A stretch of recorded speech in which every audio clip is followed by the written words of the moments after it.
मंजिल उन्हीं को मिलती है जिनके सपनों में जान होती है। पंखों से कुछ नहीं होता, हौसले से उड़ान होती है।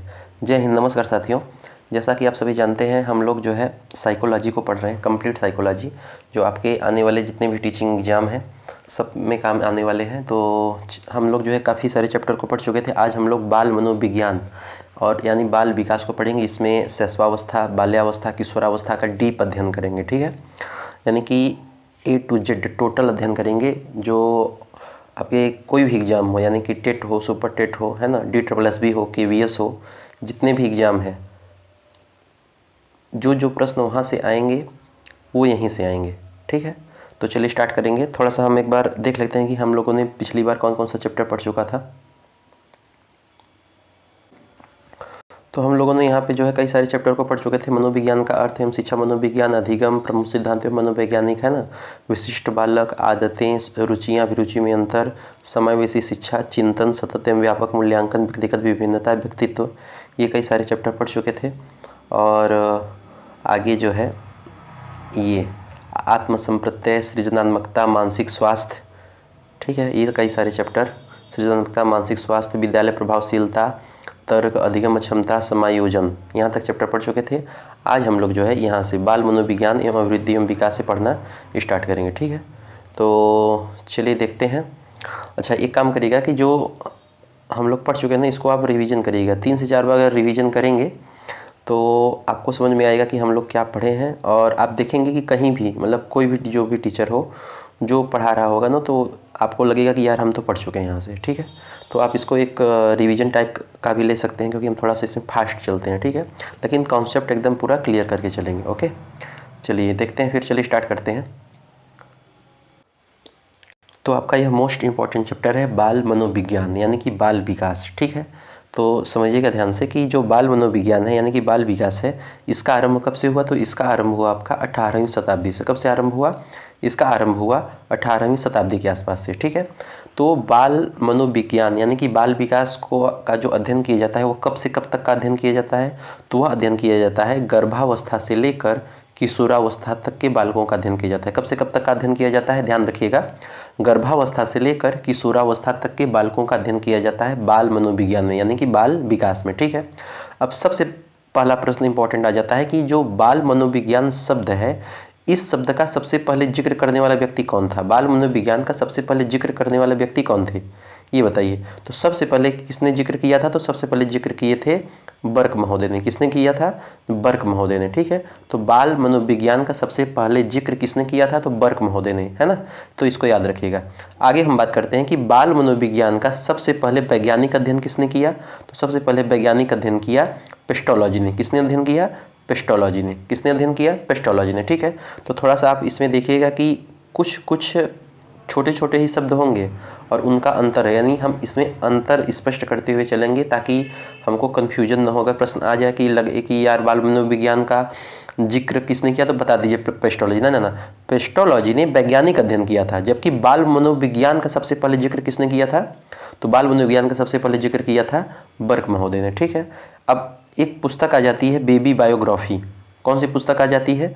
Baby biography. तो बेबी बायोग्राफी में ही पेस्टोलॉजी ने जिक्र किया था सबसे पहले, मतलब वैज्ञानिक अध्ययन किया था पेस्टोलॉजी ने, जो है बेबी बायोग्राफी। ये बेबी बायोग्राफी पुस्तक है। अगर कभी पूछ ले, मान लीजिए आपके पेपर में DSSB में, मान लीजिए KVS में या सुपर टेट में पूछ ले कि बेबी बायोग्राफी पुस्तक किसकी है, तो आप आराम से बता दीजिएगा कि ये पेस्टोलॉजी की पुस्तक है। किसकी पुस्तक है? पेस्टोलॉजी की पुस्तक है। ठीक है, तो बाल मनोविज्ञान का सबसे पहले वैज्ञानिक अध्ययन किसने किया? पेस्टोलॉजी ने किया।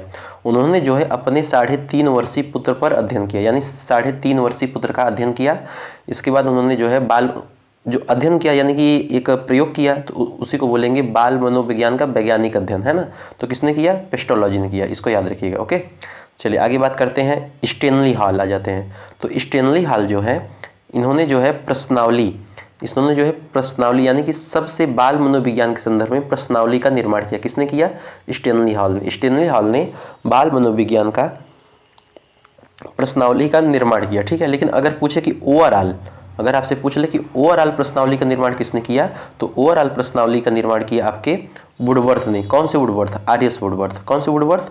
आर.एस. वुडवर्थ ने, ठीक है। तो ओवरऑल प्रश्नावली का निर्माण किसने किया? आर.एस. वुडवर्थ ने किया। लेकिन अगर पूछे कि सिर्फ प्रश्नावली का निर्माण किसने किया, तो बता दीजिएगा स्टेनली हॉल ने। किसने किया? स्टेनली हॉल ने, है ना, बाल मनोविज्ञान के संदर्भ में। तो बाल मनोविज्ञान के संदर्भ में स्टेनली हॉल ने प्रश्नावली का निर्माण किया। इस कारण उनको जो है बाल मनोविज्ञान का जनक भी माना जाता है। इस कारण जो है उनको बाल मनोविज्ञान का जनक भी माना जाता है, ठीक है। तो इसको याद रखिएगा कि बाल मनोविज्ञान का जनक किसको माना जाता है, तो बाल मनोविज्ञान का जनक माना जाता है स्टेनली हॉल को। किसको माना जाता है? स्टेनली हॉल को बाल मनोविज्ञान का जनक माना जाता है।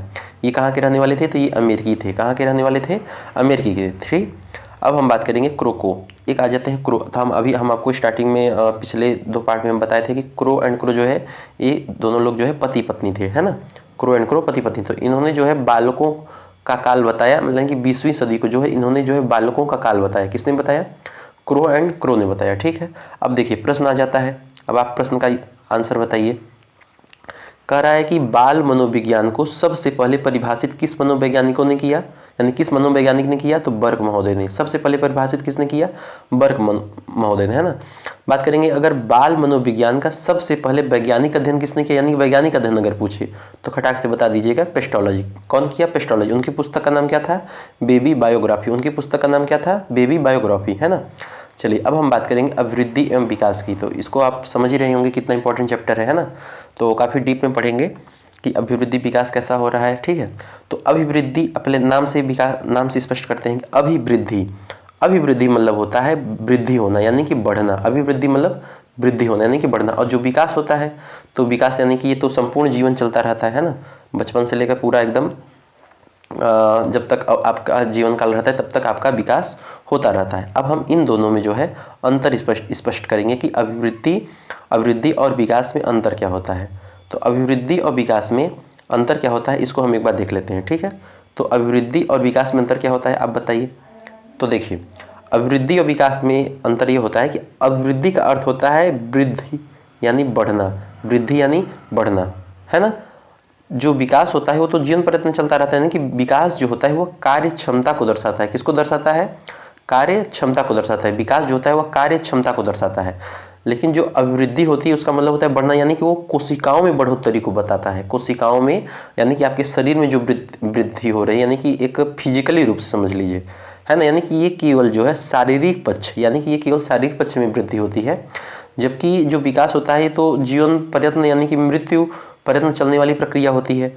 अभिवृद्धि जो होती है यह एकांकी होती है। यहाँ से प्रश्न आया है कि अभिवृद्धि कैसी होती है। अभिवृद्धि जो होती है यह एकांकी होती है, यानी कि एक पक्षी होती है।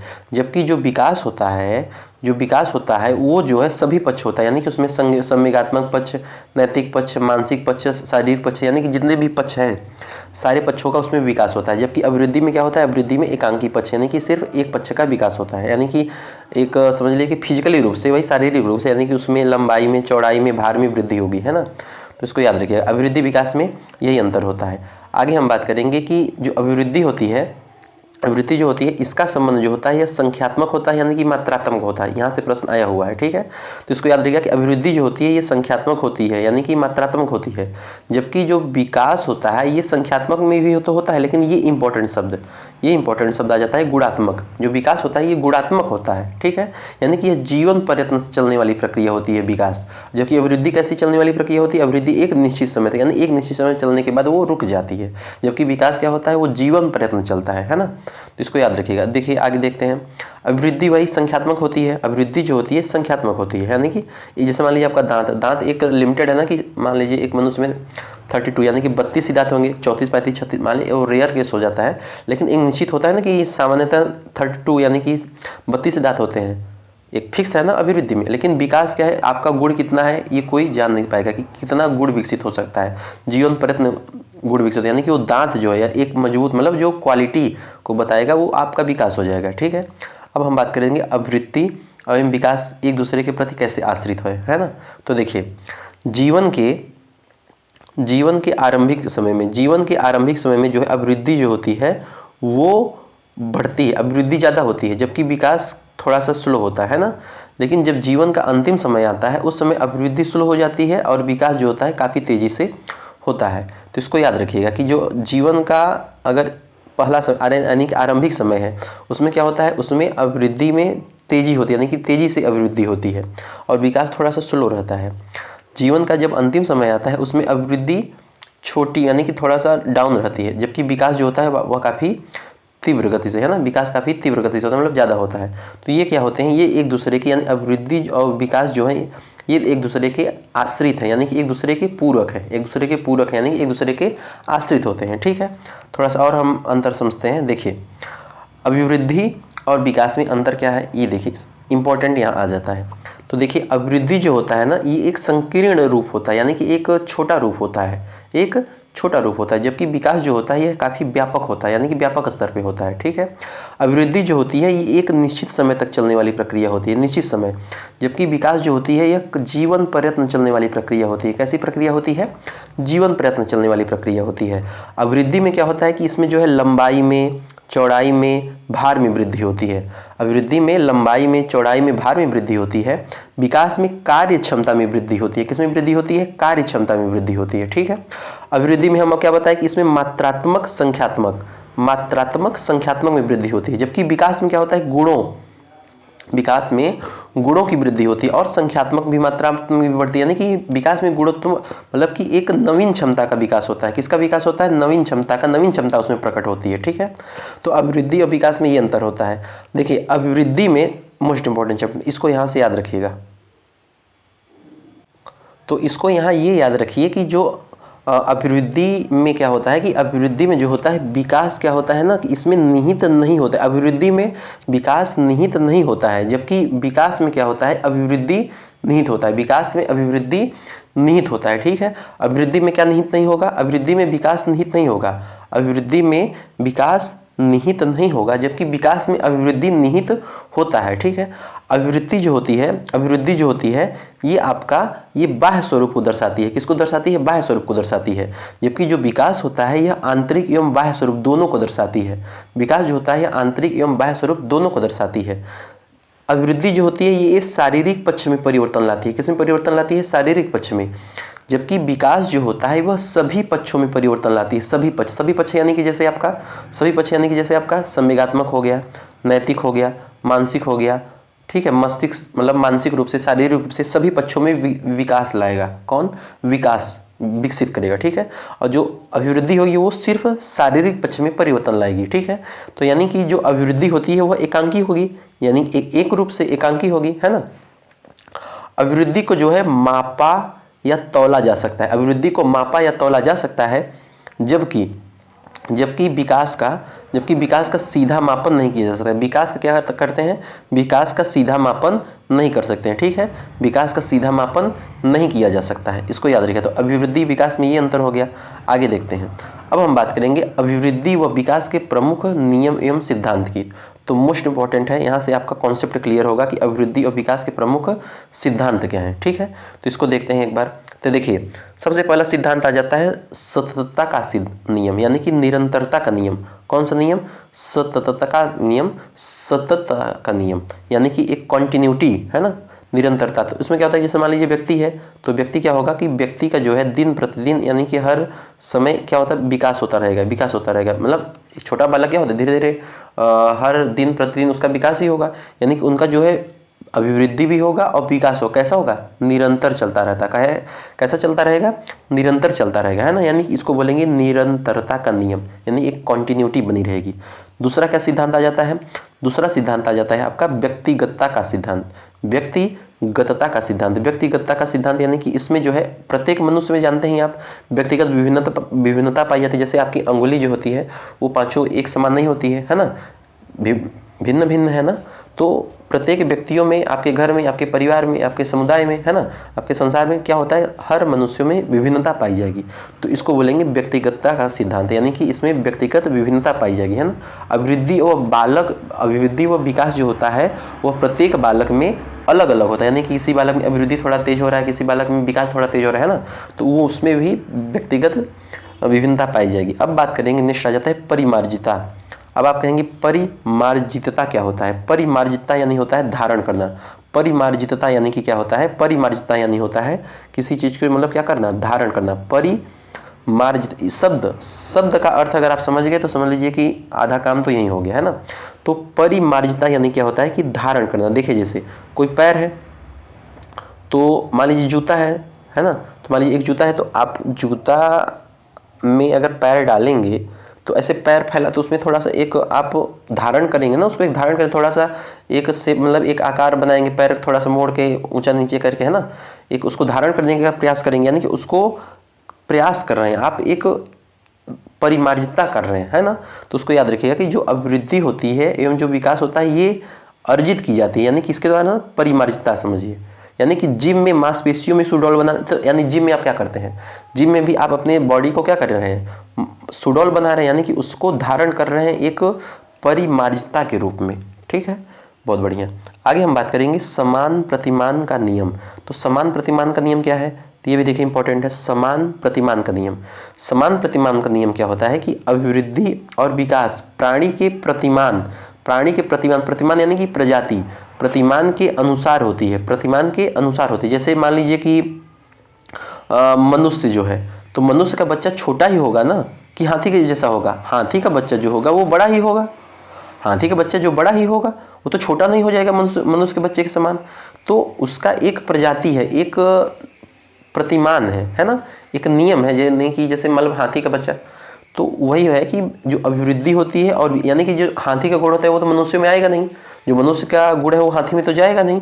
यानी कि सबका अपना अपना प्रतिमान है, सबका अपना अपना प्रजाति है। ठीक है, बहुत बढ़िया।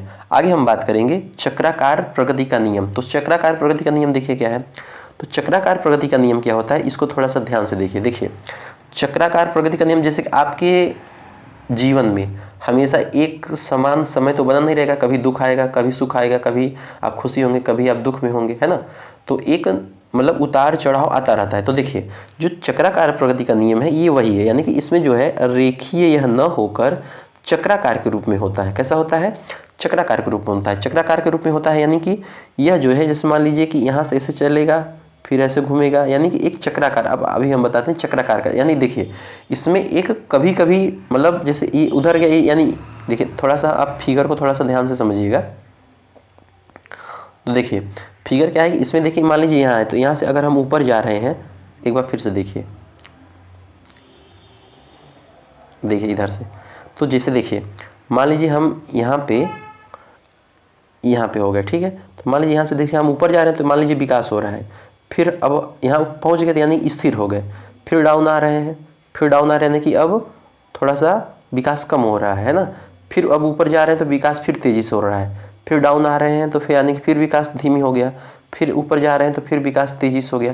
यानी कि एक चक्राकार, ऐसे एक चक्राकार नियम चलता रहता है जीवन में, है ना। सभी के जीवन में एक चक्राकार नियम चलता रहता है। तो इसको याद रखिएगा कि जैसे चक्राकार प्रगति का नियम क्या है कि इसमें भी जो है पहले शून्य रहेगा, फिर 6 माह में जो है यहाँ पे 6 माह में क्या हो जाएगा, 6 माह में एकदम थोड़ा सा विकास हो जाएगा, फिर 1 वर्ष में फिर डाउन आएंगे, फिर 2 वर्ष में विकास होगा, मतलब थोड़ा सा ऊपर नीचे जीवन में चलता रहेगा। यानी कि इनमें कभी ठहराव और कभी तेजी से अभिवृद्धि होती रहती है। ठीक है, अब बहुत बढ़िया एक इंपॉर्टेंट आ जाते हैं हरलाक महोदय। हरलाक क्या कहते हैं, देखिए उनका भी कहना यही है, यानी कि जीवन जो होता है, उनका कहना क्या है, उन्होंने ये कहा है कि जो जीवन है एक घंटी की आकृति के समान है। जीवन क्या है, हरलाक महोदय का क्या कहना है, हरलाक महोदय कहते हैं कि महोदया है, हालांकि ये हरलाक महोदया है, तो हरलाक महोदया ये कहते हैं कि जो मनुष्य का जो जीवन है ये घंटी की आकृति के समान है। कैसा है, घंटी की आकृति के समान, यानी कि जैसे मान लीजिए ये है, ये चीज़ है आपका,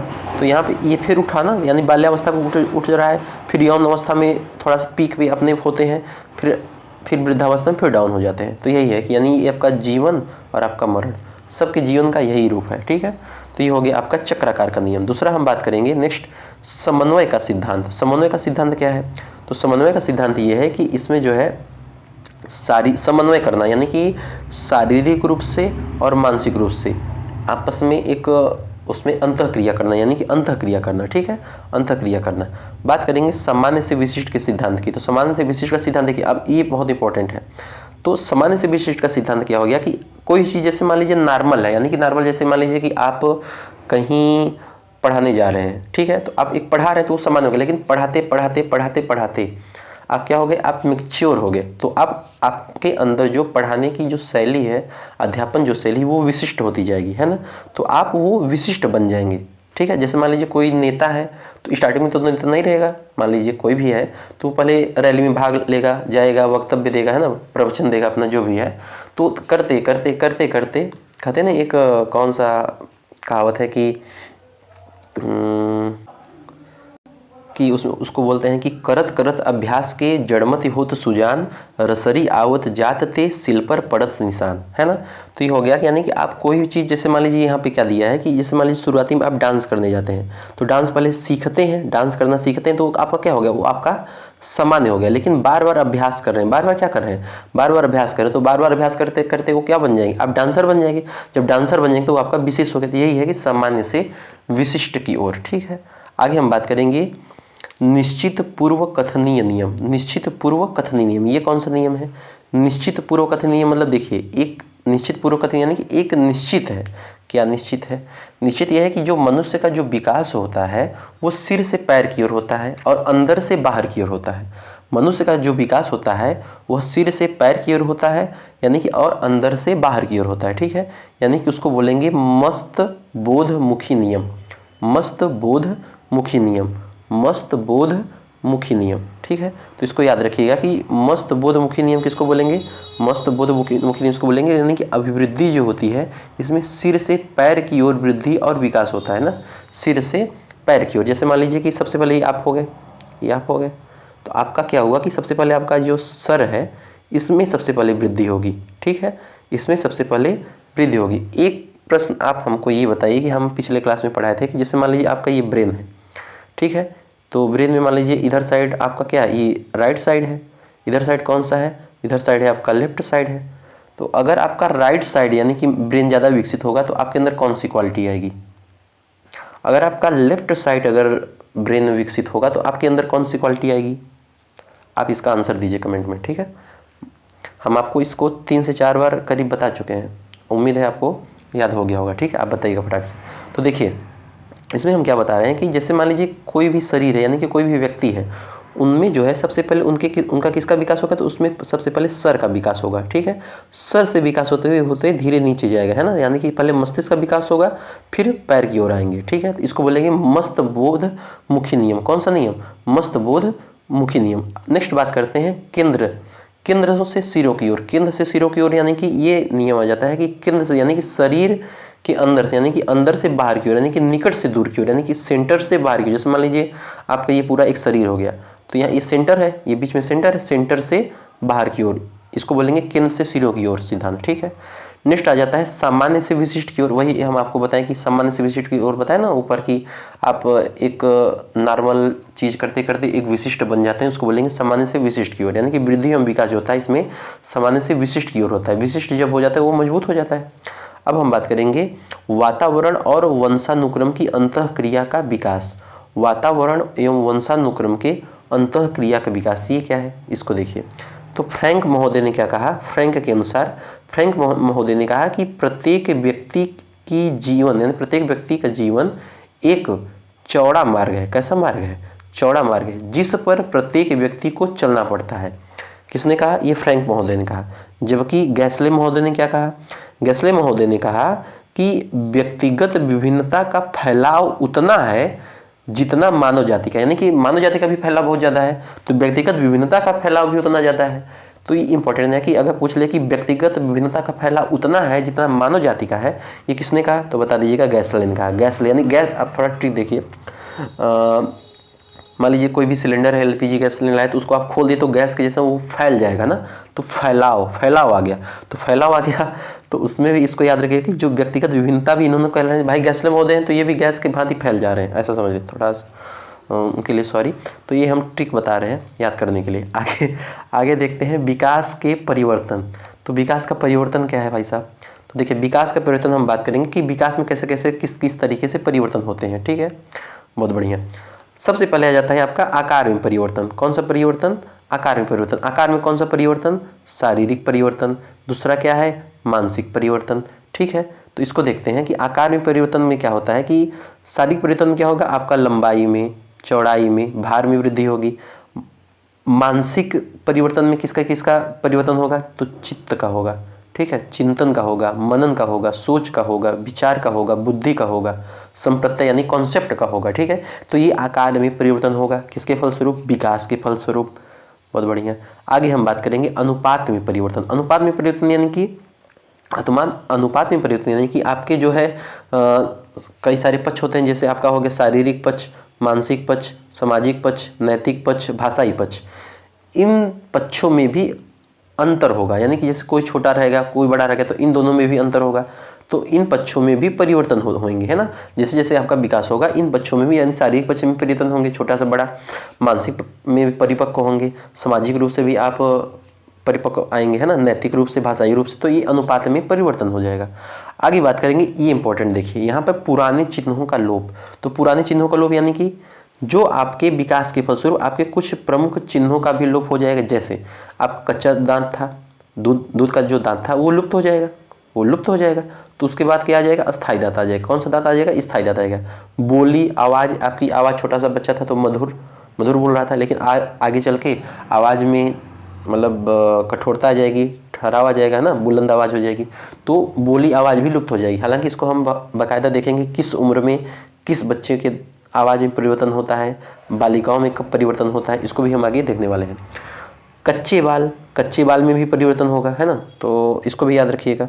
तो यानी कि अगर लुप्त भी हो रहा है ना, तो इसके याद रखिएगा, यानी इसका मतलब क्या हो रहा है? इसका मतलब विकास हो रहा है। ठीक है, अब आ गया जैसे नए चिन्हों का उदय। अब धीरे धीरे जैसे जैसे विकास होगा तो नए नए चिन्हों का उदय भी होगा। जैसे जैसे मान लीजिए आपके स्थायी दांतों का आना, दाढ़ी मूछें आना। ठीक है, मेल का आवाज़ कैसा होना? कर्कश हो जाना, मेल का आवाज़ कर्कश हो जाना। फीमेल का आवाज़ कैसा हो जाना? फीमेल का आवाज़ और मधुर हो जाना, है ना। तो इसको याद रखिएगा। अब हम बात करेंगे अभिवृद्धि एवं विकास को प्रभावित करने वाले कारक।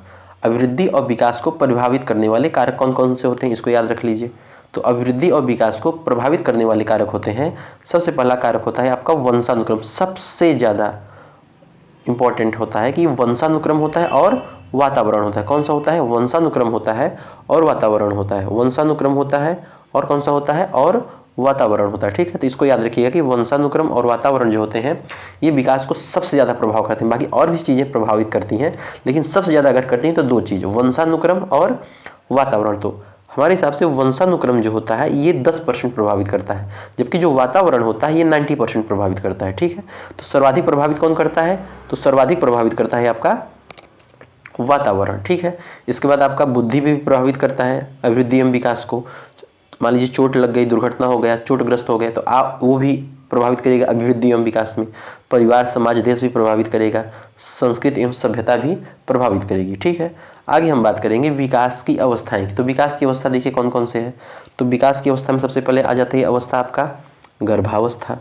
ठीक है, शैशवावस्था, बाल्यावस्था, ठीक है, किशोरावस्था, इसके बाद प्रौढ़ावस्था। ठीक है, तो इसको याद रखिएगा कि बाल्यावस्था, किशोरावस्था, प्रौढ़ावस्था, ये सारी अवस्थाएं होती है विकास की अवस्थाएं। तो कौन कौन सी? तो नॉर्मल आप पढ़ेंगे, एक प्रश्न हम बता रहे हैं, बस मोटी मोटा समझिएगा कि अगर पूछ ले शैशवावस्था का समय कब से कब तक होता है, तो ये ना बताइए कि वो शैशवावस्था 0 से लेकर 5 से 6 वर्ष, है ना, ये मत बताइए। 0 से नहीं होगा, जन्म से होगा।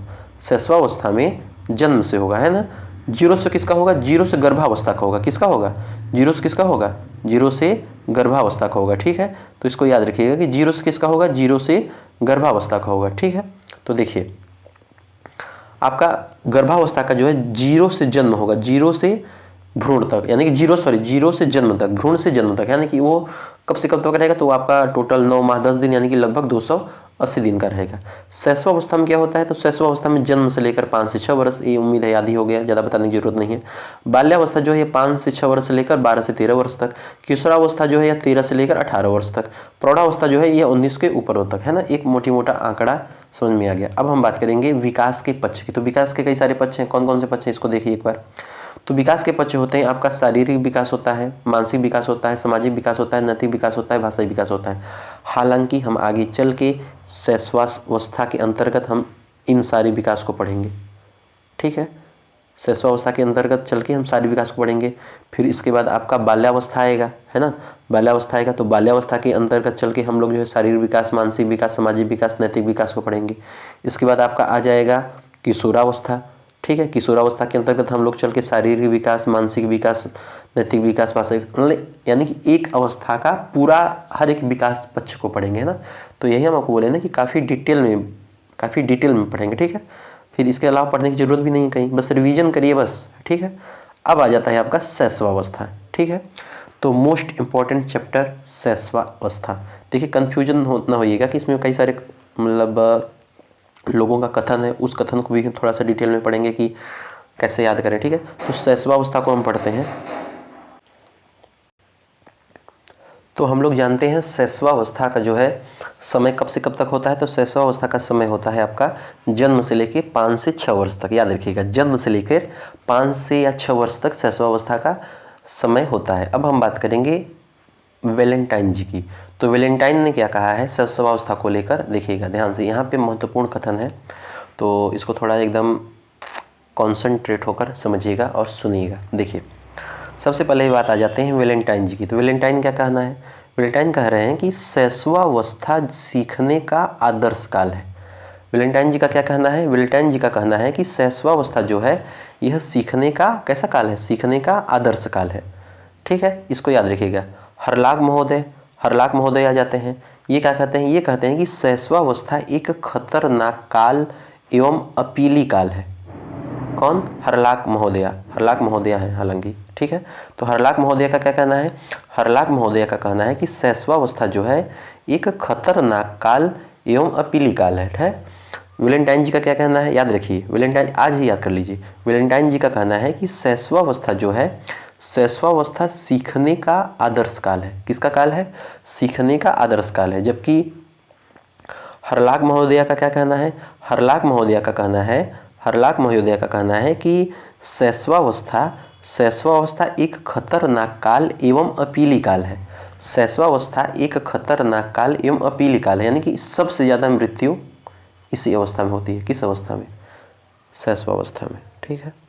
तो इसको याद रखिएगा कि हरलाख महोदया का जो कहना है कि शैशवावस्था एक खतरनाक काल एवं अपीली काल है ना।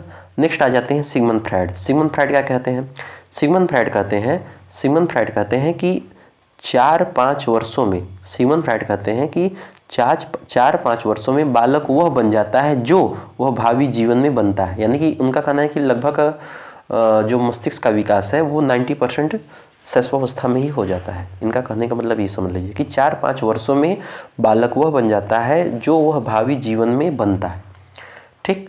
तो इसको याद रखिएगा कि वैलेंटाइन का कहना है कि शैशवावस्था सीखने का आदर्श काल है। हरलाख महोदय का कहना है कि शैशवावस्था एक खतरनाक काल एवं अपीली काल है। सिगमंड फ्रायड का कहना है कि 4-5 वर्षों में बालक वह बन जाता है जो भावी जीवन में बनता है, ठीक। एक चीज़ याद रखिएगा कि जो विकास का अवस्था यानी कि विकास की अवस्था का जो निर्धारण होता है वो जो होता है आयु के आधार पे नहीं होता है। किसके आधार पे नहीं होता है, आयु के आधार पे नहीं होता है, ठीक है। तो इसको याद रखिएगा। अब प्रश्न बताइए कि शैशवावस्था एक खतरनाक काल एवं अपीली काल है, किसने कहा, बताइए।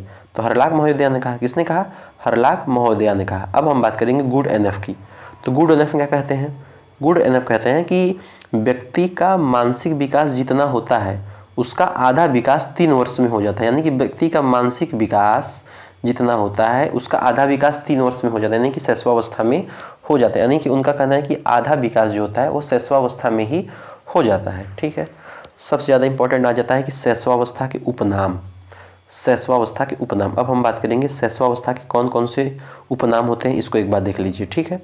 तो शैशवावस्था के उपनाम देखिए क्या क्या है, यानी कि शैशवावस्था के उपनाम क्या है, शैशवावस्था के उपनाम कौन कौन से हैं इसको देखिए।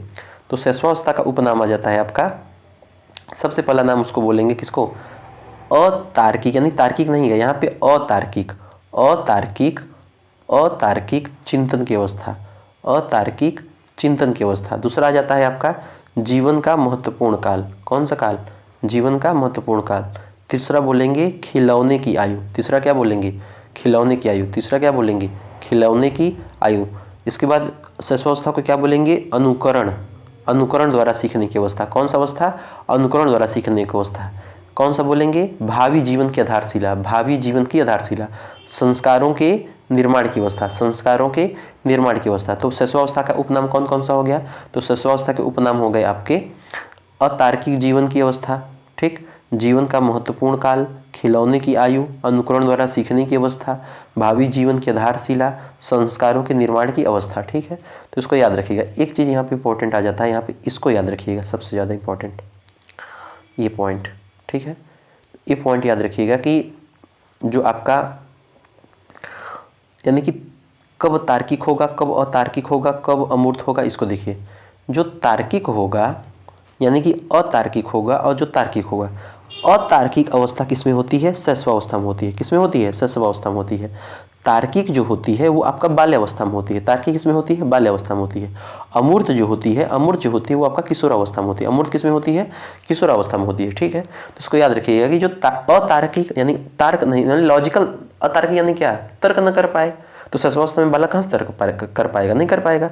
बाल्यावस्था में हाँ, हालांकि तर्क कर पाएगा, माता पिता है ना, ये मेरा अच्छा, वो मेरा अच्छा, तर्क थोड़ा सा तर्क कर पाएगा बालक। अमूर्त यानी अमूर्त भी सोच सके किसमें? किशोरावस्था में। ठीक है, तो इसको याद रखिए कि शैशवावस्था के कई सारे नाम हो गए। आगे देखते हैं शैशवावस्था की प्रमुख विशेषताएं।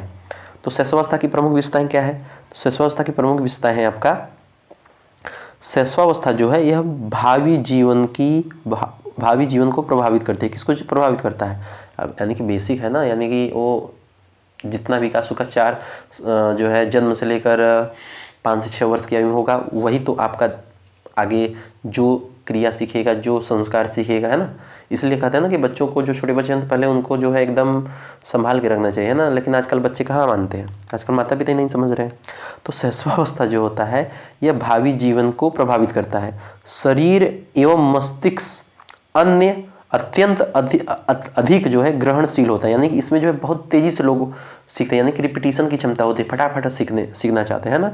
किसमें? शैशवावस्था में। शैशवावस्था जो होती है यह जीवन का आधार होता है। शैशवावस्था जो होता है यह जीवन का आधार होता है। ठीक है, इसको याद रखिए। शैशवावस्था होता है जो यह जीवन क्या होता है? यह जीवन का आधार होता है। शैशवावस्था जो होता है यह कितने शब्दों से मिलकर बना है? तो शैशवावस्था 2 शब्दों से मिलकर बना है। एक होता है इन, दूसरा हो गया फैरी। इन फैरी मतलब अयोग्य, फैरी मतलब बोलना, यानी कि बोलने की अयोग्यता की अवस्था, यानी वो बोल ही नहीं पा रहे। शैशवावस्था में कहाँ बोल पाते हैं बच्चे, है ना। तो इसको याद रखिएगा कि अयोग्य बोलना, यानी कि बोलने की अयोग्यता की अवस्था किसको बोलेंगे? शैशवावस्था को बोलेंगे, है ना। आगे देखते हैं। इस अवस्था में देखिए, इस अवस्था में जो है शारीरिक और मानसिक विकास तीव्रता के साथ होता है। मानसिक विकास जो होता है वो 3 वर्ष की आयु तक 50% हो जाता है, मतलब विकास, और 5 से 6 वर्ष की आयु तक 90% तक हो जाता है। यानी कि टोटल शैशवावस्था के अंतिम चरण तक मस्तिष्क का 90% तक विकास हो जाता है। ठीक है, इसको याद रखिएगा। बात करेंगे सीखने की दृष्टि से शैशवावस्था कितनी महत्वपूर्ण है। तो सीखने की दृष्टि से भी शैशवावस्था बहुत महत्वपूर्ण अवस्था है ना, एकदम इंपॉर्टेंट है। ठीक है, शैशवावस्था की आयु 6 वर्ष, यानी कि बाल्यावस्था 6 वर्ष, किशोरावस्था 6 वर्ष, ऐसे 6 लगभग 18 वर्ष तक किशोरावस्था स्टार्ट हो जाता है। ठीक है, बढ़िया है।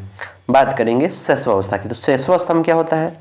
एक क्वालिटी बता रहा है, गुण बता रहा है ना। तो इस शैशवावस्था जो होता है, ये शैशवावस्था में मतलब कि जिज्ञासा प्रबल होती है। शिशु में शब्दों, वाक्यों एवं क्रियाओं को दोहराने की प्रवृत्ति होती है। किसकी प्रवृत्ति होती है? दोहराने की प्रवृत्ति होती है। किसकी प्रवृत्ति होती है?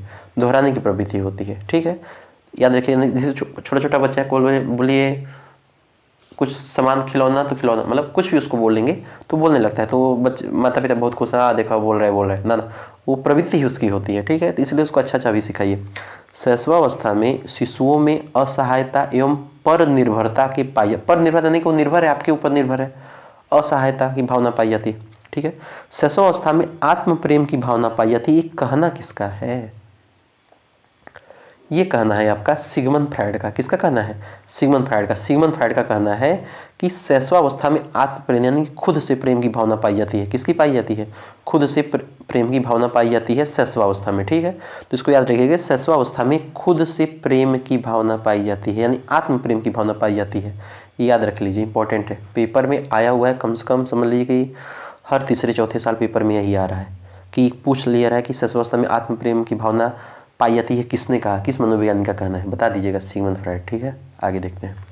शैशवावस्था में व्यवहार एवं मूल प्रवृत्तियों पर, शैशवावस्था जो होती है यह व्यवहार और मूल प्रवृत्तियों पर आधारित होती है। व्यवहार मूल प्रवृत्ति का आधारित मतलब क्या होता है कि जैसे व्यवहार मूल प्रवृत्तियों से क्या करता है, वो क्रिया करता है, उसका संवेग बाहर निकल के आता है, भावना निकल के बाहर आती है, मूल प्रवृत्तियां बाहर निकल के आती हैं।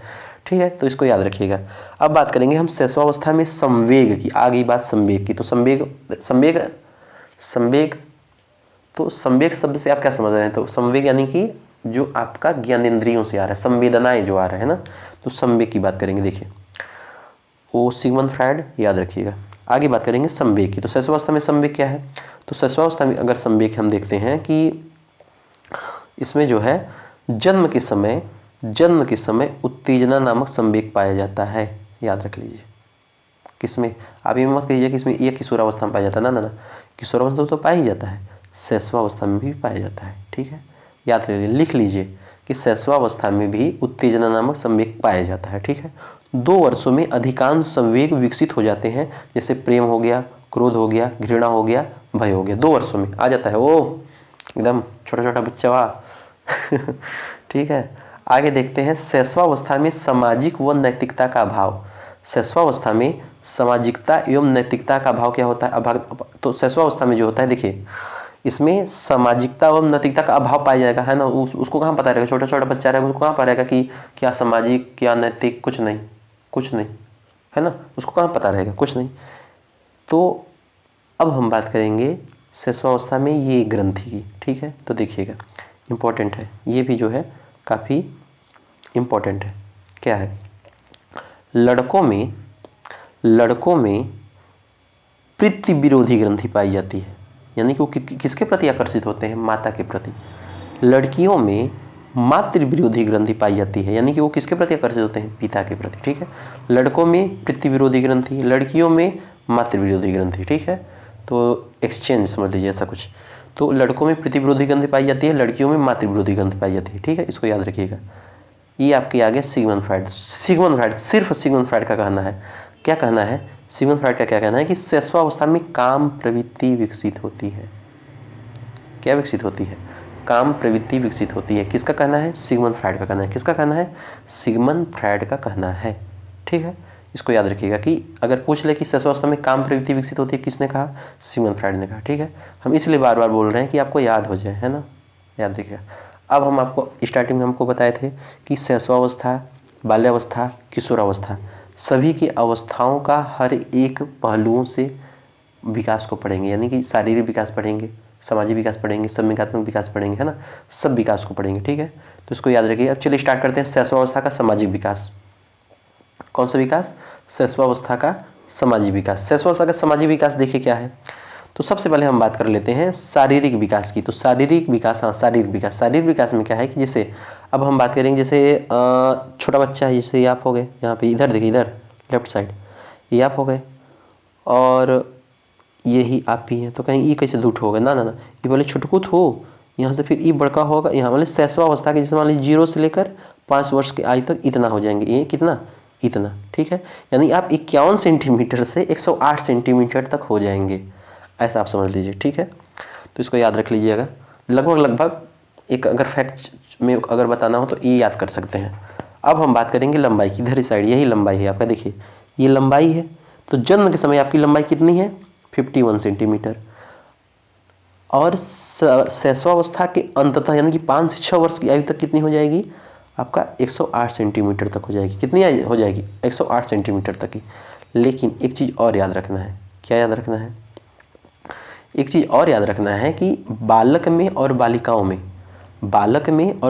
में भी भिन्नता होती है।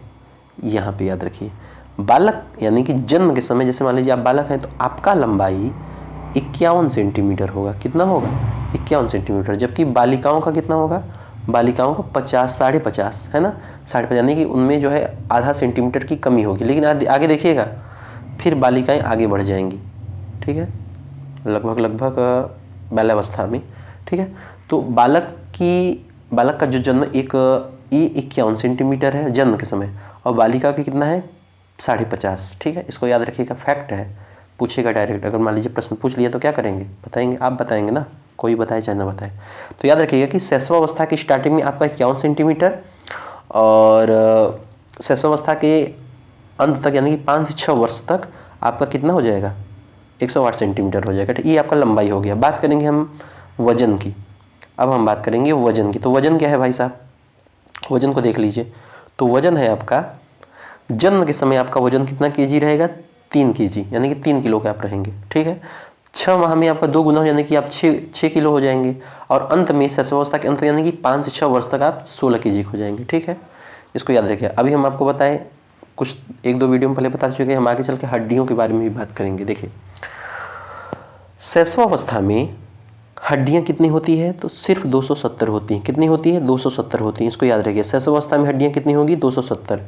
बाल्यावस्था में कितनी हो जाती हैं, बढ़ के 350 हो जाती हैं। बाल्यावस्था में कितनी हो जाती है, 350 हो जाती हैं। बाल्यावस्था में कितनी हो जाती हैं, 350 हो जाती हैं। फिर बाद में किशोरावस्था में कितनी हो जाती हैं, किशोरावस्था में 206 हो जाती हैं। किशोरावस्था में कितनी हो जाती हैं, किशोरावस्था में आपका हो जाती हैं 206। किशोरावस्था में कितनी हो जाती हैं, किशोरावस्था में 206 हो जाती हैं। बाल्यावस्था में कितनी हो जाती हैं, 314। एज, अब आप कहेंगे कि ये बाल्यावस्था में 350 हड्डी थी, बाद में 206 हड्डी कैसे हो गई, बाकी हड्डी कहाँ चली गई। तो बाकी हड्डियाँ जो है बाल्यावस्था से किशोरावस्था में जाने पर बाकी हड्डियाँ जुड़ जाती हैं, आपस में ही लिगामेंट वगैरह जुड़ जाते हैं। ठीक है, तो इसको याद रखिएगा। तो अब आप कहेंगे कि अब फटाफट याद करा दीजिए। तो देखिए, शैशवावस्था में कितनी हड्डी, शैशवावस्था में हड्डी 270। बाल्यावस्था में कितनी हड्डी, तो बाल्यावस्था में आपका 350। किशोरावस्था में कितनी हड्डी, तो किशोरावस्था में हो गया आपका 206। कितना हो गया, 206। तो इसको याद रख लीजिएगा। आगे हम बात करेंगे शैशवावस्था में मस्तिष्क के भार की। तो शैशवावस्था में मस्तिष्क का भार क्या है, देखिए, शैशवावस्था में मस्तिष्क का भार जो है जन्म के समय 300 ग्राम का होगा और अंत में 1 केजी 250 ग्राम का होगा। जन्म के आपका जो मस्तिष्क है वो जन्म के समय कितना होगा, तो जन्म के समय आपका होगा 350 ग्राम। जन्म के समय कितना होगा, जन्म के समय होगा 350 ग्राम। जन्म के समय कितना होगा, जन्म के समय 350 ग्राम होगा और अंत में कितना होगा, अंत में 1 केजी 250 ग्राम होगा। बात करेंगे हम मांसपेशियों की। तो मांसपेशियों में क्या होता है कि मांसपेशियों में जो होता है कि नवजात शिशु में इस अवस्था के अंत में 23 से लेकर 25% तक मांसपेशियों का विकास हो जाता है। याद रखिएगा। ठीक है, बात करेंगे हम दांत की। दांत क्या होता है, जन्म के समय दांत नहीं होते हैं, बिल्कुल बात है। 6 माह में पहला दांत आता है। वो जो आता है ना 6 माह में, वो एक खतरनाक दांत होता है, अंगुली डालेंगे वो कभी छूटेगा नहीं। ठीक है तो उसको याद रखिएगा कि जो 6 माह में जो है पहला दांत आता है। कौन सा दांत आता है, पहला दांत आता है 6 माह में, पहला दांत आता है शैशवावस्था में। फिर शैशवावस्था के अंत तक टोटल कितने दांत आ जाते हैं, 16 दांत आ जाते हैं। ठीक है, शैशवावस्था के अंत तक कितने दांत आ जाते हैं, 16 दांत आ जाते हैं।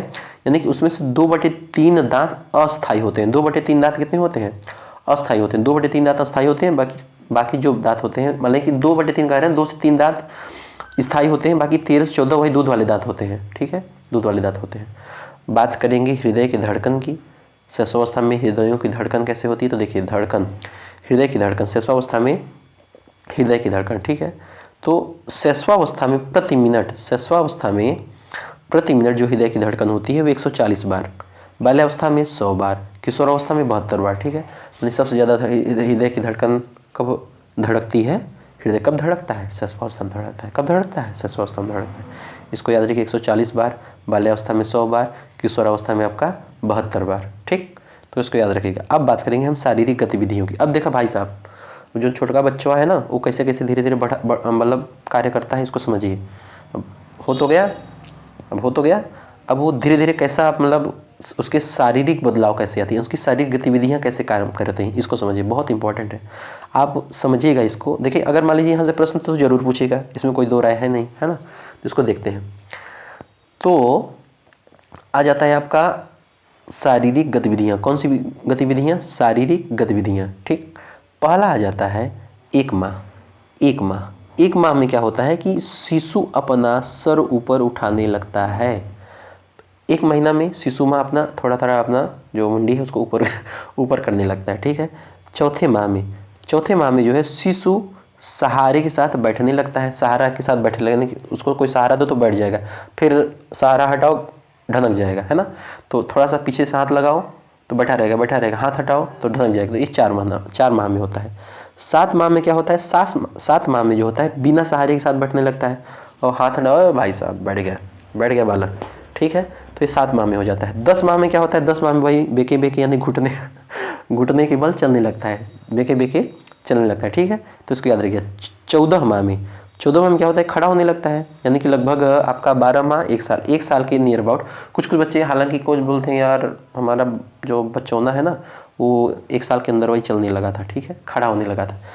तो वो गतिविधियां हैं यानी व्यक्तिगत भिन्नताएं हैं, ठीक है। तो एक मोस्टली 14 माह में जो होता है शिशु खड़ा होने लगता है। आगे देखते हैं 15 माह में क्या होता है? 15 माह में शिशु पैरों से चलने लगता है। ये हो गया आपका शारीरिक गतिविधियां। बात करेंगे शैशवावस्था के मानसिक विकास की। मानसिक विकास क्या है भाई, इसको देखते हैं। तो मानसिक विकास जो है इसमें देखिए पहले माह में, मान लीजिए छोटा बच्चा है, पहले माह में क्या होता है?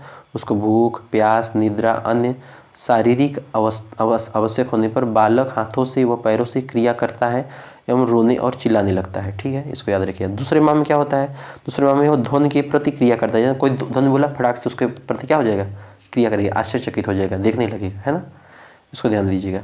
बात करेंगे चौथे माह में। तो चौथे माह में बच्चा क्या करता है, यानी छोटा जो बालक होता है शिशुअवस्था में, वो जो होता है वस्तु को पकड़ने लगता है, पकड़ लेगा, हाँ उंगली पकड़ाओ पकड़ लेगा, अनेक प्रकार की आवाज़ें निकलता है इधर उधर, है ना, आवाज़ें आप सुने ही होंगे, आपके घर में बालक होंगे तो।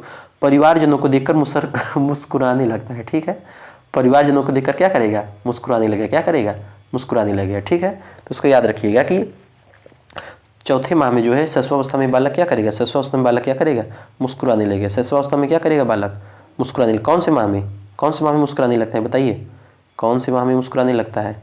तो आपका मुस्कुराने लगता है चौथे माह में। और अनेक आवाज़ किस अवस्था में निकलता है? अनेक आवाज़ किस अवस्था में निकलता है? तो अनेक आवाज़ निकलता है आपका, अनेक आवाज़ किस अवस्था में निकलता है? अनेक आवाज़ निकालेगा आपका चौथे माह में। किस अवस्था में? चौथे माह में, ठीक है। उम्मीद है याद हो गया होगा। आगे देखते हैं छठे माह में। छठे माह क्या होते हैं? तो छठे माह में उन्होंने जो है बच्चों ने अनुकरण करना सीख लिया, यानी जो बालक है और अनुकरण करना सीख लिया, यानी कि सुनी हुई आवाज़ों को नकल करने लगता है, वही कॉपी, ठीक है। अपना नाम पहचानने लगता है ये बालक, उसका कोई जो नाम हो, जैसे जैसे मान लीजिए कुछ भी नाम हो जाए तो अपना नाम जो है वह पहचानने लगता है। यही जो है मानसिक विकास, अपना नाम पहचानने लगा तो यानी मेंटली रूप से उसका विकास हो रहा है। 8वें माह में क्या होता है? 8वें माह में जो है खिलौने के साथ क्या करता है? 8वें माह में खिलौने के साथ बालक खेलने लगता है और खिलौने को छीनने पर रोने लगता है। अब छीनने उससे तो वो रोने लगेगा, क्या करेगा? रोने लगेगा।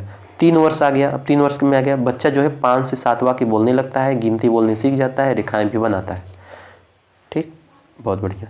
अब आगे देखिए ये 3 वर्ष हो गया। मोस्ट इंपॉर्टेंट बालक। अब कुछ शब्दों की बात करते हैं कि बालक जो होते हैं शिशुअवस्था में जो बालक होते हैं वो किन किन शब्दों का मतलब कब कब शब्द बोलना स्टार्ट कर देते हैं, ठीक है, कब कब शब्द बोलना स्टार्ट कर देते हैं। अब देखिए पहला जाता है 10 माह। 10 माह में क्या होता है?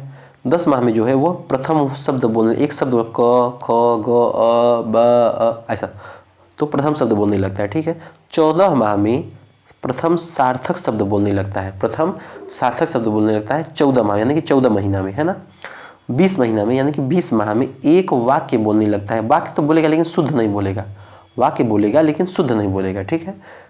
3 वर्ष की आयु में जो है 5 से 7 वाक्य बोलने लगता है। तो यही उसका विकास है, एक शाब्दिक रूप से समझिए विकास, शाब्दिक विकास को आप बोल सकते हैं, ठीक है। तो 10 माह में प्रथम शब्द बोलने लगेगा, 10 माह में प्रथम शब्द बोलने लगेगा, 14 माह में प्रथम सार्थक शब्द बोलने लगेगा, 20 माह में शुद्ध वाक्य, एक वाक्य बोलने लगेगा लेकिन शुद्ध नहीं रहेगा, और जबकि 3 वर्ष में जो है वो 5 से 7 वाक्य बोलने लगेगा। बात करेंगे 4 वर्ष में। तो 4 वर्ष में क्या होती है, मतलब एक बच्चा है नॉर्मली, उसका 4 वर्ष में क्या होगा? तो 4 वर्ष में उसका जिज्ञासा प्रबल होता है, चित्र बनाने लगता है, कई प्रकार की रेखाएं बनाता है, कई बार यानी कई प्रकार के प्रश्न पूछता है, वस्तुओं को क्रम से रखता है, हल्की व भारी वस्तुओं में अंतर करना जान जाता है। अगर पूछ लिया प्रश्न कि किस अवस्था में, यानी कि किस अवस्था में बालक हल्की व भारी वस्तुओं में अंतर करना जान जाता है, तो बता दीजिएगा शिशुअवस्था 4 वर्ष की आयु में, ठीक है। आगे देखते हैं 6 वर्ष की आयु में क्या होता है? 6 वर्ष की आयु में बालक जो होता है 15 से 20 तक गिनती गिनना सीख जाता है, व्याकरण की दृष्टि से वह उसे शुद्ध ज्ञान बोलने लगता है, व्याकरण की दृष्टि से वह जो है शुद्ध ज्ञान बोलने लगता है। बात करेंगे हम शिशुअवस्था की संवेगात्मक अवस्था की, संवेगात्मक विकास की, ठीक है। संवेगात्मक विकास, संवेगात्मक विकास क्या है भाई? यानी कि संवेदना से संबंधित संवेग, ठीक है, इसको देखते हैं। तो संवेग जो है यानी कि इमोशन, संवेग यानी कि इमोशन, संवेग यानी कि इमोशन।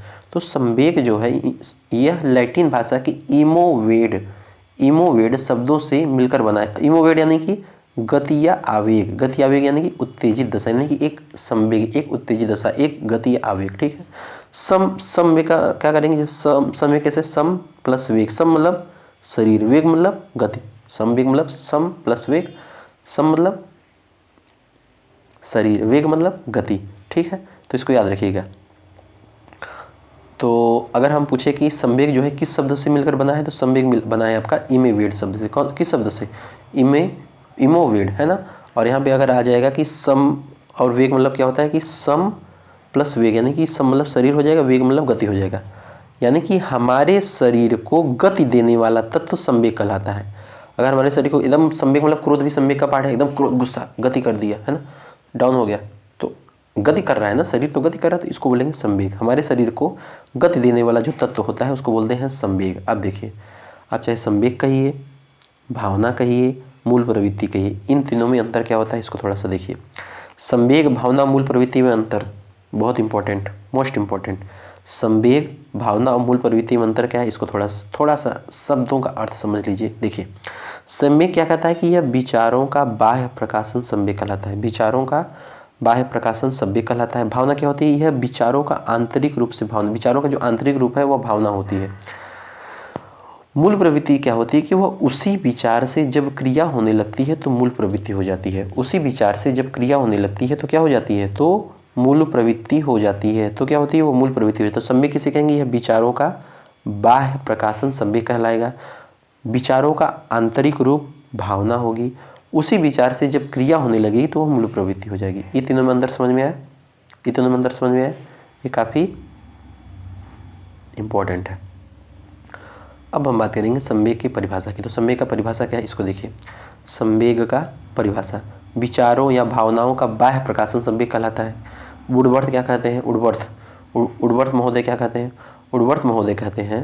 उडवर्थ महोदय कहते हैं कि संवेग व्यक्ति की गति यानी आवेश में आने की स्थिति है। संवेग क्या है, व्यक्ति की गति आवेश में आने की स्थिति, वही हो गया ना, सम प्लस वेग, शरीर को वेग में लाना। बात करेंगे संवेग की प्रमुख विशेषताएं की। तो संवेग की प्रमुख विशेषताएं क्या हो गई भाई साहब, उसको देखिए एक बार। तो संवेग की प्रमुख विशेषताएं क्या है कि संवेग जो होते हैं यह सार्वभौमिक होते हैं, संवेग जन्मजात होते हैं। संवेग उत्पन्न होने पर शरीर में क्या होता है, परिवर्तन होता है, यानी आंतरिक परिवर्तन होता है, बाह्य परिवर्तन, दोनों परिवर्तन होता है। संवेगों के तीव्र होने पर विचार प्रक्रिया धीमी यानी बंद हो जाती है, यानी कि संवेग अगर तेज होगा तो बुद्धि डाउन हो जाएगी। क्रोध नहीं करना चाहिए, क्रोध भी एक संवेग का पार्ट है। जब क्रोध आ जाता है तो बुद्धि डाउन हो जाएगी, ठीक है। तो संवेग अगर तेज होगा तो बुद्धि डाउन होगी, ठीक। संवेगों की अभिव्यक्ति कैसी होती है, तो संवेगों की अभिव्यक्ति होती है यह व्यक्तिगत होती है। कैसी होती है, व्यक्तिगत होती है। संवेगों की प्रकृति कैसी होती है, तो संवेगों की प्रकृति अस्थायी, याद रखिए, अस्थायी। संवेगों की प्रकृति कैसी होगी, अस्थायी। संवेगों की प्रकृति कैसी होती है, अस्थायी, ठीक है। संवेगों की प्रकृति कैसी होती है, अस्थायी होती है, याद रखिए। संवेगों की प्रकृति कैसी होती है, अस्थायी होती है, इसको याद रखिए। आगे हम बात करेंगे। तो संवेगों की जो प्रकृति होती है वह कैसी होती है, संवेगों की प्रकृति जो होती है वह अस्थायी होती है। कैसी होती है, अस्थायी होती है, ठीक है। संवेग की उत्पत्ति किससे हुई है, संवेग की उत्पत्ति हुई है भावना से। संवेग की उत्पत्ति किससे हुई है, संवेग की उत्पत्ति हुई है भावना से। देखिए, संवेग और भावना मूल प्रवृत्ति जो होती है एक दूसरे के प्रतिरूप है, ठीक है। और भावना से ही संवेग आया है, ठीक, धीरे धीरे। तो संवेग जो होते हैं वो दो प्रकार के होते हैं, एक दुख हो गया, एक सुख हो गया। संवेग दो प्रकार का, या दुख या सुख। बात करेंगे संवेग के प्रकार की। तो संवेग के प्रकार कई मनोवैज्ञानिकों ने अलग अलग बताए हैं। अभी हम आपको स्टार्ट में एक बताए थे कि कुछ मनोवैज्ञानिक ने, एक कोई 40 पे बताया था। विलियम मैकडूगल ने 14 प्रकार के संवेग बताए हैं।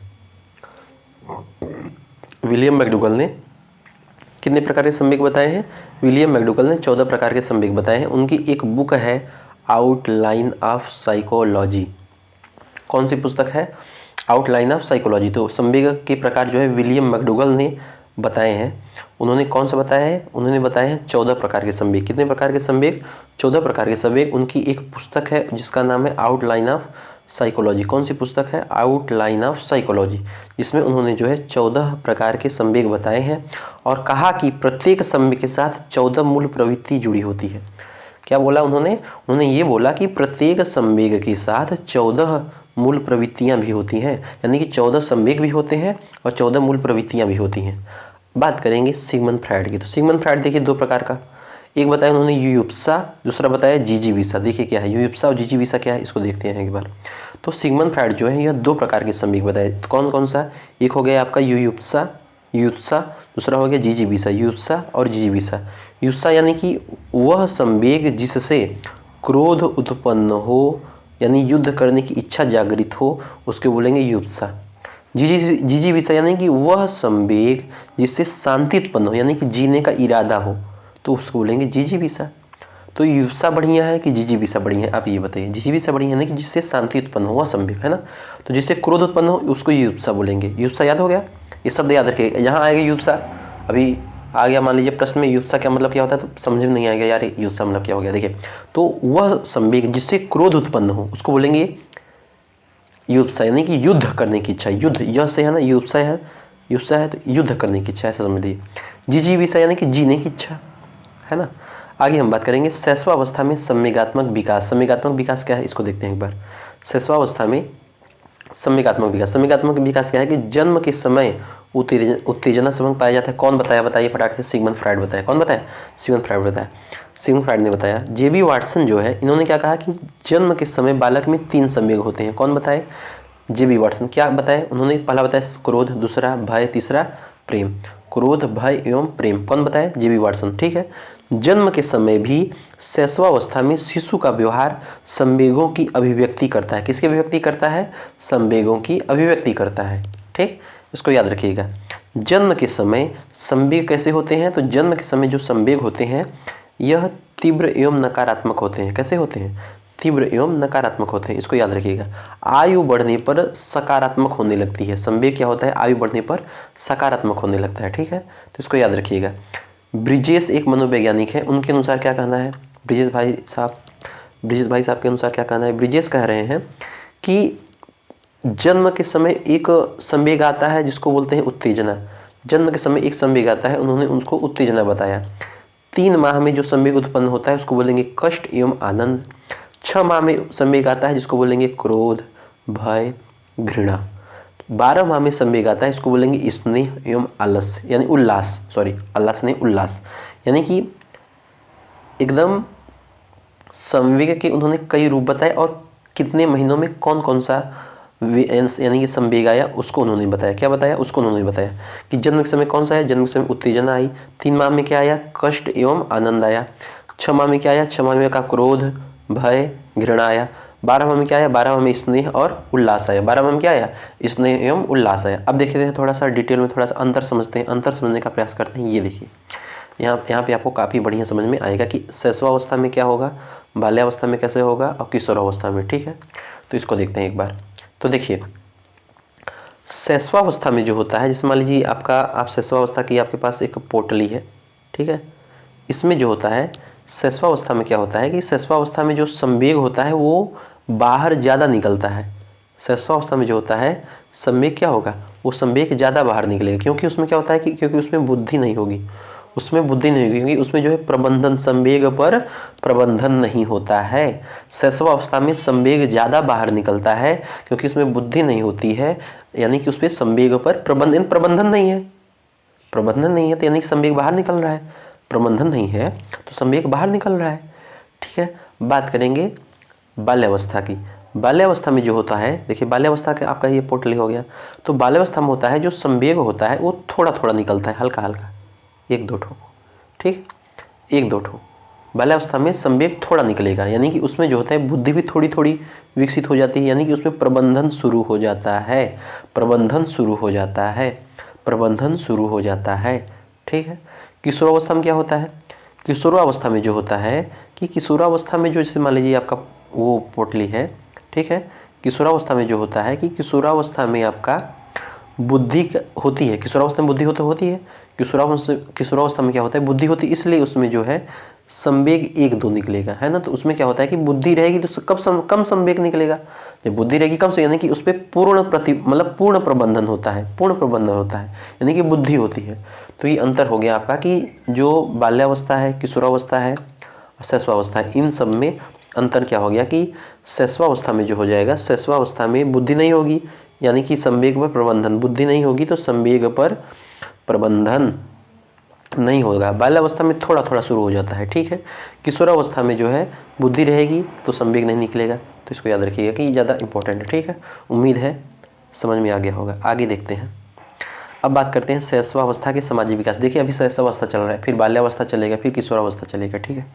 तो काफ़ी बढ़िया चैप्टर है, काफ़ी डिटेल में पढ़ना है ना। डिटेल में एक बार पढ़ो, अच्छे से पढ़ो, है ना। क्या बार बार पढ़ना है, तरीके से पढ़ लो, बस एक बार रिवीजन कर लो, बस हमेशा के लिए क्लियर हो जाएगा, कोई दिक्कत नहीं है। आगे देखते हैं।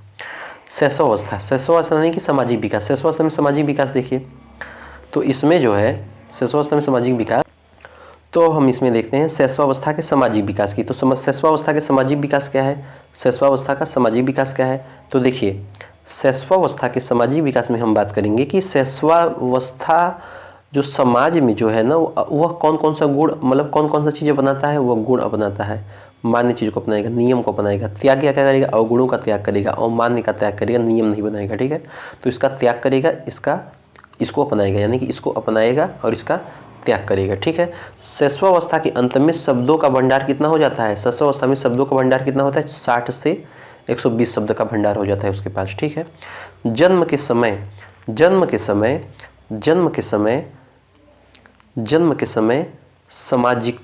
समय जो शिशु होता है वो सामाजिकता से तटस्थ यानी कि शून्य होता है। तटस्थ यानी कि शून्य होता है, ये सब थोड़ा सा याद रखिएगा। शिशु जो होता है इसका मानसिक विकास सबसे पहले होता है, मानसिक विकास सबसे पहले होता है। यदि समाज में आपका मान्य व्यवहार आएगा और अमान्य व्यवहार चला जाएगा तो आप समाजीकरण होने लगे, यानी कि आपका जो मान्य व्यवहार आने लगता है और अमान्य व्यवहार गायब होने लगता है, लोप होने लगता है उसका, तो आप समाजीकरण होने लग रहे हैं, है ना। यानी शिशु का अगर मान्य व्यवहार सामने आने लगता है, अमान्य व्यवहार छुपने लगता है, तो वह शिशु जो होता है वह समाजीकरण होने लगता है, ठीक है। अब सामाजिक रूप में जो है सामाजिक विकास के अंतर्गत हम देखेंगे शिशु जो है सामाजिक रूप से क्या कार्य करता है। तो 3 माह की अवस्था में वह अपनी माँ को पहचानने लगता है, तो यह सामाजिक विकास है। 4 माह की अवस्था में जो है अभिभावकों को देखकर हंसने लगता है और पहचानने भी लगता है, तो यह भी आपका सामाजिक विकास है। 5 माह की अवस्था में वह अपरिचितों से डरता है, अभी डर रहा है, यानी कि प्रेम और क्रोध को अभी नहीं, मतलब प्रेम और क्रोध में अंतर, कैसे अंतर, माँ को देख रहा है तो प्रेम की भावना आ रही है, दूसरे को देख रहा है तो क्रोध की भावना, यानी अंतर आ रहा है ना, इसमें भी अंतर आ रहा है, यानी उसके अंदर भी अभी सामाजिकता की जो है भावना आ रही है ना, विकसित हो रही है सामाजिकता की विकास, ठीक है। 1 वर्ष की आयु में क्या होता है, 1 वर्ष की आयु में जो होता है बालक परिवार के साथ घुल मिल जाता है। 2 वर्ष की आयु में क्या करता है, 2 वर्ष में जो है परिवार में कुछ कार्य करने लगता है, दाएं बाएं इधर उधर, पता चला किचन से गया, डब्बा नमक लाकर उधर रख दिया, उसका यहाँ रख दिया, इधर उधर रख दिया, ठीक है। तो परिवार में कुछ कार्य करने लगता है, कुछ ना कुछ तो करने लगता है। 3 वर्ष की आयु में पड़ोसी बच्चों के साथ खेलने लगता है, ठीक है। 4 वर्ष में जो है लगभग आगमन यानी विद्यालय में लगभग जो है 3 से 4 वर्ष में, 4 वर्ष की अवस्था में लगभग विद्यालय में भी पहुंचने लगता है, अपना जाने लगता है। 5 वर्ष की अवस्था में आपका औपचारिक शिक्षा लेना प्रारंभ कर देता है। तो ये हो गया आपका शैशवावस्था में बच्चों के सामाजिक विकास। क्या हो गया, शैशवावस्था में बच्चों का सामाजिक विकास। अब नेक्स्ट आ जाते हैं आपका बाल्यावस्था। तो बाल्यावस्था ऐसा करते हैं, अभी ये पार्ट थोड़ा वीडियो लंबा हो गया, आप भी थक गए होंगे, तो चलिए इसको हम नेक्स्ट पार्ट में करेंगे, ठीक है। अभी हमको एक जगह जाना है, तो नेक्स्ट पार्ट करते हैं, नहीं तो आज हम इसको कंप्लीट कर देते हैं, ठीक है। तो चलिए तब तक के लिए धन्यवाद। नेक्स्ट पार्ट में हम जो है पूरा बाल्यावस्था और किशोरावस्था दोनों को देखेंगे, उनके कौन कौन से विकास हैं, वो सारी विकास को पढ़ेंगे, ठीक है। तो चलिए तब तक के लिए धन्यवाद। जय हिंद, जय भारत।